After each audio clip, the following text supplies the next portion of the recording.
के पास में आता हूँ। तिवारी जी, बनारस क्या कह रहा है पूरी बात को लेकर के? बनारस का बात तो जो कह रहा है, अब देश कह रहा है, दिल्ली कह रहा है, पटना कह रहा है। और जिस तरीके से राहुल गांधी दिन प्रतिदिन परत दर परत चुनाव आयोग के इस भ्रष्टाचार को खोल के रखे हैं, वो सारी चीजें अब दिखाई पड़ रही हैं कि ये वोट चोरी केवल एक जगह से नहीं हो रही, मल्टीपल चोरी है। और वो सारी चीजें अब तो बिहार में सामने सामने दिखाई पड़ रहा है। हरियाणा से ये, अगर हम खाली हरियाणा का ही अगर हम उसका जिक्र करें, तो दो ट्रेन चलती है, ये पानीपत से होते हुए जाती है, दो ट्रेन चलती है गुड़गांव से। 6,000 लोग वहां पर 3 तारीख को यहाँ से चल के 4 तारीख को बिहार में पहुंच गए हैं। अपना कपिल सिब्बल ने अभी वो प्रेस कॉन्फ्रेंस करके मांग किया है सुनी से कि इसका डिटेल दें कि इसको चलाने के लिए किसने कहा, इसका किराया कौन दिया, भुगतान क्या हुआ, इसको स्पष्ट करें। 12,000 ट्रेन ये लोग चलाने के लिए कहे थे अपना छठ पूजा में, लेकिन उसकी क्या स्थिति है पूरा देश उसको जानता है। तो ये एक तरीके से 6,000 घोषित रूप से ये अपने कार्यकर्ताओं को वहां भेजे हैं, जो बिहार में घूम घूम करके वोट डालेगा। जैसे वो ये ब्राजील की अपना मॉडल, ये हरियाणा में अपना घूम घूम करके 24 वोट डाली है, और इसी तरीके से शायद ये 6,000 लोग ही डालेंगे। जो वीवीपैट की पर्चियां हैं वो अब तो खुलेआम वहां पर उसको गिरी हुई मिली हैं। सीसीटीवी के कैमरे बंद होकर के गाड़ियां आ रही हैं, जा रही हैं। मतलब अब तक जितना कुछ इन लोगों को करते बना है उतना किए हैं। अच्छा, वोट परसेंटेज भी इतना सब कहने के बावजूद, इतना सब हल्ला हंगामा होने के बावजूद, इन्होंने वोट परसेंटेज भी 5:30 बजे के बाद और फिर 11 बजे के बाद इन्होंने बढ़ाए हैं। अभी तो और इनका खेल बाकी होना है कि ये वो काउंटिंग तक इतना कितना परसेंटेज क्या बढ़ता है। तो इस तरीके से मल्टीपल अपने तरीके की चोरी करने की, और इनके ऊपर इनकी सेहत पर कोई असर नहीं पड़ता है। इनके ऊपर गोबर फेंक दिया जाए, इनको घेर लिया जाए, इनको लतिया दिया जाए, चाहे जो किया जाए, इनके ऊपर कोई असर पड़ने वाला नहीं है। लेकिन इतना तो है कि अब तो स्पष्ट है कि ये लोग घबरा तो गए हैं, इसमें कहीं कोई दो राय नहीं है। जिसके चलते मोदी जी ये बिहार से मैदान छोड़ के अंतिम दिन भाग भी गए हैं। लेकिन इस सब के पीछे जो असली चीज है इनका, कि चुनाव आयोग इनके पास है। जी। ये तीनों दलाल चुनाव आयोग इनके पास है। अब ये लोग अंतिम समय तक क्या खेल करेंगे, लेकिन और इतने हल्ला हंगामा के बाद भी इनकी हिम्मत बरकरार है। और अमित शाह वहां पर माने पूरा राजकाज अपना ये पूरे देश की सत्ता छोड़ करके अपना पटना में अपना बैठे हुए हैं, तो निश्चित रूप से कुछ तो खिला रहे हैं। और इसके साथ ही लेकिन इन ये एनडीए गठबंधन के सारे लोग अब आज की तारीख में केंद्र बन गया है, पटना बन गया है, अपना नीतीश कुमार बन गए, तो यह भी निश्चित है। तो ये इनकी चोरी और प्लस इसका व्यापक तरीके से असर, ये झल्लाहट तो है। लेकिन अब देखें अब इसको कहां तक जा पाता है। कल का वोट हो जाने के बाद असली चीज है कि 14 तारीख को क्या होगा, 14 तारीख को क्या परिणाम आता है और परिणाम के बाद क्या होता है, ये सारी चीजें देखने लायक होगी। ये बहुत शुक्रिया आपका तिवारी जी। मैं एक एक मिनट की टिप्पणी जो है तीनों पैनलिस्ट से मैं लेना चाहूंगा।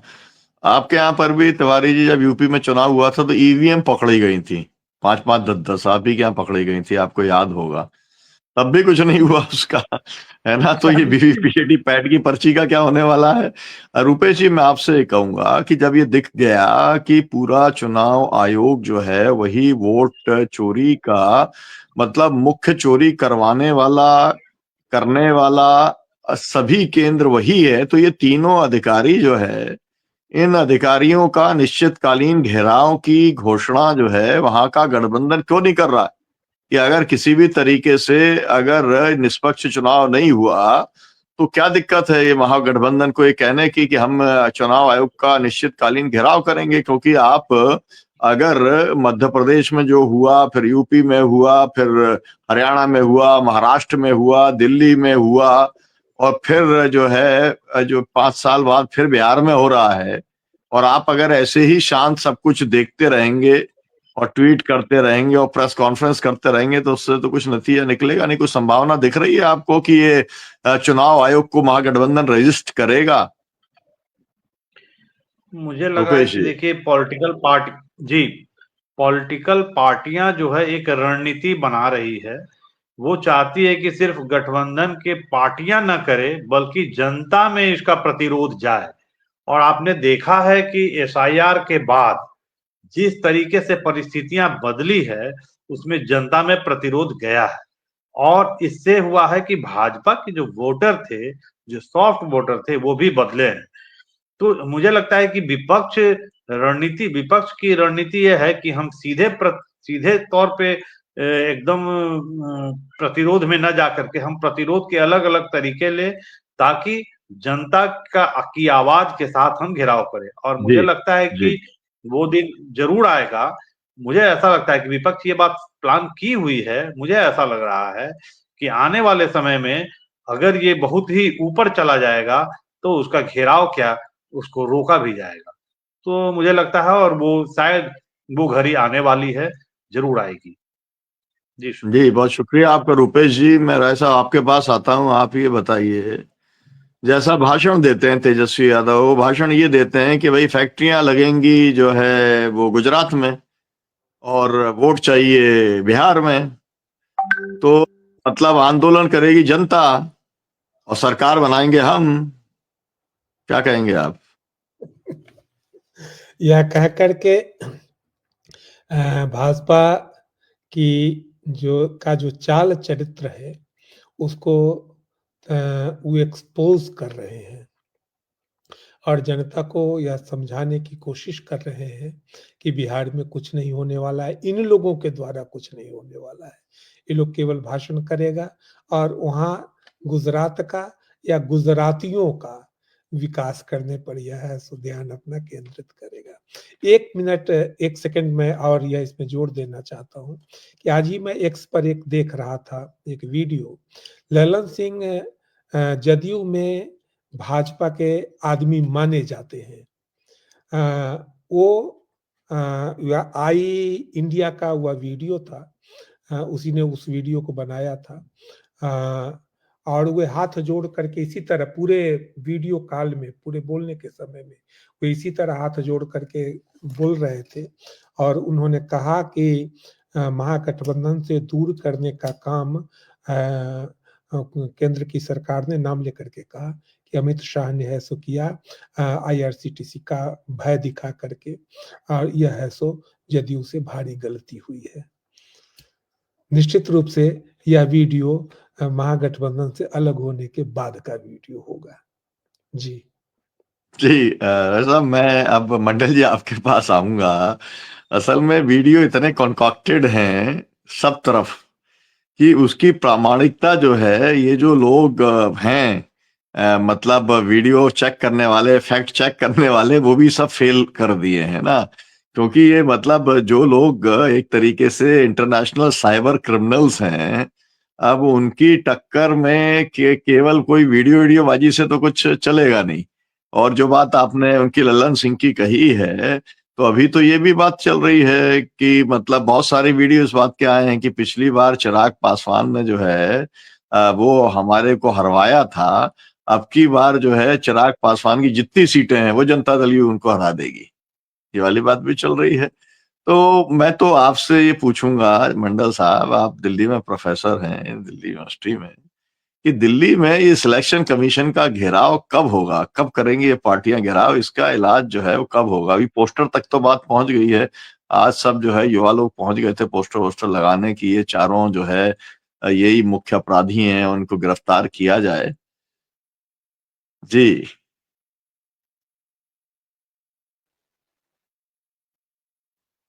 हाँ सर, आपको शायद याद हो कि हम लोग ईवीएम के खिलाफ बहुत दिन से एक संघर्ष कर रहे हैं। वो जो कॉन्स्टिट्यूशन क्लब में मीटिंग हुई थी, वहां भी उपस्थित थे, बहुत सारे नेता थे उपस्थित। उसको अंजाम तक तो उस समय नहीं ले आया गया था, लेकिन मैं आपको बता दूं कि इस सिलसिले में हम लोग की कई बात तेजस्वी जी से भी हुई, और एक बार मनोज झा से एक बार एक तरह से तल्ख की बातें भी हो गई। क्योंकि जब 2019 के परिणाम के बाद हम लोगों ने, हम कई साथी उस समय थे साथ में, और मैंने कहा कि जब आप जानते हैं कि ये मैनिपुलेट हो रहा है चुनाव जो है, तो आप क्यों नहीं सड़कों पे आते हैं? तो उन्होंने कहा नहीं नहीं, ये देखिए बहुत खराब मैसेज जाएगा, और हम अभी तुरंत चुनाव हारे हैं, तो इस पर हमारे एक साथी ने तुरंत उनको कहा कि हम आंदोलन करेंगे, हम लाठी खाएंगे और आप मजे करेंगे, आप एमपी बनेंगे और मलाई लेंगे, तो आप यही चाहते हैं और बिल्कुल यही इनका मंशा भी था। तो मैं आपको सर बताऊं कि जब राहुल जी से इस संबंध में बात हुई तो वो पहले नेता थे, और मैं बताऊं कि और वो वीडियो खुद उन्होंने शेयर किया है हमारी बातचीत का, वो अपने यूट्यूब चैनल पर, और उन्होंने इसको बड़ी गंभीरता से लिया। और उसके बाद चूंकि उनकी आदत है कि वो सिर्फ एक बात सुनकर इसकी प्रामाणिकता भी देखते हैं। हालांकि अभी एक बहुत बड़ी गलती हुई है कि इतना जबरदस्त जब एक क्षमा बना था राजनीतिक, एक मूवमेंट था वोट अधिकार यात्रा के बाद, वो एक समय के लिए अनुपस्थित थे यहाँ, और वो सही मैसेज नहीं गया। अन्यथा अभी कितना भी, और अभी भी मैं मानता हूं कि कितना भी बेईमानी कर लें ये जी हारेंगे, जी क्योंकि हम जो आंकलन कर रहे हैं वो ये मानते हुए कर रहे हैं कि 20,000 वोट पहले से और 25,000 वोट मान ले पहले से जदयू और इनके पास उससे अधिक मार्जिन से जो महागठबंधन के लोग जीत रहे हैं वही जीतेंगे, और वो जीत रहे हैं। कम से कम मार्जिन जो होगा जो भी जीत का वो इससे अधिक है, इसलिए इनकी बेचैनी ये कैलकुलेट कर रहे हैं, रोज वोट बढ़ा रहे हैं और बढ़ाने के बावजूद इनको लग रहा है निराशा हाथ लग रही है। मैं तो टिप्पणी इस तरह से नहीं करना जी चाहता हूँ, लेकिन ये देखना पड़ेगा कि किस तरह से पुलवामा हुआ था, किस तरह से पहलगाम हुआ। अब दिल्ली में एक हम लोगों के जी ऊपर जी एक समझिए जी, हम लोग एक उसका थोड़ा इंतजार कर लेते हैं। मैंने तो त्वरित जी टिप्पणी अपनी तरफ से कर ही दी थी, लेकिन हम इसका विश्लेषण जो है कल जरूर करेंगे। अंतिम टिप्पणी के लिए तिवारी जी के पास जो है मैं चलता हूँ। तिवारी जी, ये बताइए, मैं एक काल्पनिक सवाल आपसे पूछ रहा हूँ। अगर राहुल गांधी, तेजस्वी यादव और अखिलेश यादव ये तीनों ये घोषणा कर दें कि हमारी पार्टियां जो है वो अनिश्चितकालीन घेराव करेंगी इलेक्शन कमीशन का, केवल और केवल इसलिए कि आप निष्पक्ष चुनाव कराइए, जब तक हम संतुष्ट नहीं हो जाते निष्पक्षता से तब तक हमारा घेराव चलेगा, आपको क्या लगता है कि कुछ असर पड़ेगा ऐसा कुछ करें तो? जी सर, हम तो ये कहेंगे कि राहुल की तो बात मैं बहुत नहीं कह सकता, लेकिन अगर अखिलेश और तेजस्वी अगर केवल आह्वान कर दें तो फिर उसके बाद कुछ कहने की जरूरत नहीं पड़ेगी और शायद बहुत कुछ हो जाएगा।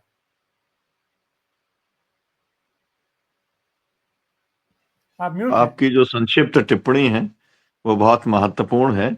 कल हम लोग और विस्तार से बात करेंगे, क्योंकि कल चुनाव के बाद में हमारे को पता चल जाएगा कि कल क्या क्या गड़बड़ी हुई है। सुबह से ही जो है सब खबरें आने लगती हैं। आजकल तो ये कहा जाए कि हर जो मोबाइल के साथ में जो है वो तैनात हर बूथ के ऊपर लोग रहते ही हैं, तो सुबह से ही खबरें आने लगती हैं ईवीएम से लेकर के और हर चीज की। तो हम इस चर्चा को जारी रखेंगे। बहुजन संवाद के दर्शकों से अपील कि वे इसको शेयर करें, ताकि जो पूरा पर्सपेक्टिव है, जिस पर्सपेक्टिव में इस